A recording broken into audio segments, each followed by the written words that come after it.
What's up, folks? Welcome back to the channel, and today we're going to talk about what I feel is a very important knot, and everybody that fishes should know this knot. It's a loop knot, specifically a non-slip loop knot. It can be used with many baits, but something that's become really popular over the last couple years is this guy right here, the Damiki rig or the hoover stroll or the jig minnow. With the advent of forward-facing sonar, a bunch of people are using this technique, and a loop knot is critical for this to work properly.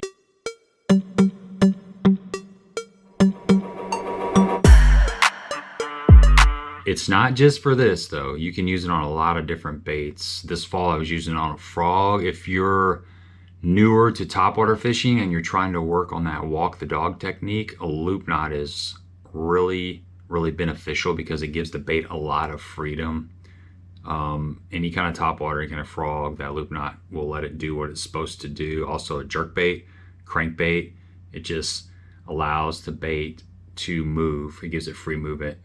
But this right here has become really popular, and the loop knot is something that you need to know how to tie if you're going to be doing the forward-facing sonar, Damiki rig type of stuff.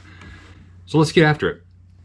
I was going to use braid, but braid is just kind of weird to tie this on, and we're not typically tying it on the braid anyways. First, you're going to start by tying a simple overhand knot. Got our simple overhand knot. Going to cinch it up to where it's a little bit smaller than a dime. Now we're going to take our bait, run our line through the line tie, and pull the slack until we get that loop right there by the line tie. I want to look something like that. Right there. Get it kind of close to the line tie there. Now we are going to take our line, go back through that loop.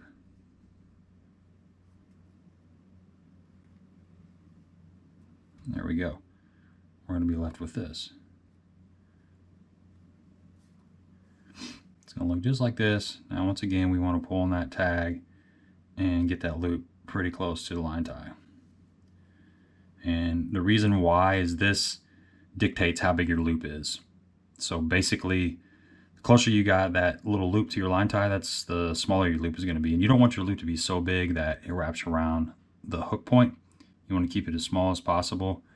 Now the next step is to wrap this tag in around your main line. This is your main line, this is your tag in.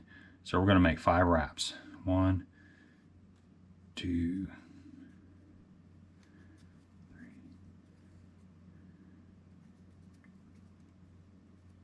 Okay, we wrapped her 5 times.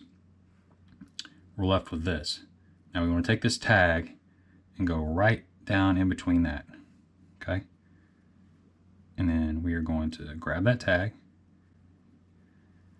Going to moisten it before we do anything else. We're going to keep this kind of tight right here. We're still looking like this. Put some good old saliva on there. And then we're just going to pull. We're going to pull both ends. And we get to this point, we can kind of let go of the bait. We can actually totally let go of the bait. And I like to put my thumb on the knot and kind of pull the main line like this. So we're right there. Then just grab the tag and your main line and kind of pull it tight, and we've created a loop knot. This is a really good loop knot. We'll pull it tight. The next thing you have to do is just trim this off right here. Trim that little bit of tag. There you go. That's your loop knot, guys. It's going to allow your bait plenty of freedom. The cool thing about this knot is the tag is actually facing towards the line tie. So any kind of, I don't know, any kind of debris that's on the water, in the water, grass, anything like that slides down the line. It doesn't get hung up on here because the tag is facing that way. It's going to just continue to slide off. But that is the no slip loop knot. When this bait is in the water, as it hangs now, it's not hanging right. But this plastic is buoyant, and when it gets in the water, it's going to allow this bait to float up, and it's going to give it this rocking action. If it's a crankbait or a jerk bait, it just allows it to do whatever. If you're doing the walking the dog, same principle. It just allows it to do whatever it wants. This is a non-slip loop knot. Strongly encourage you guys to learn this. It's pretty simple. This is really strong. I've caught some pretty good fish on this thing and no problems at all.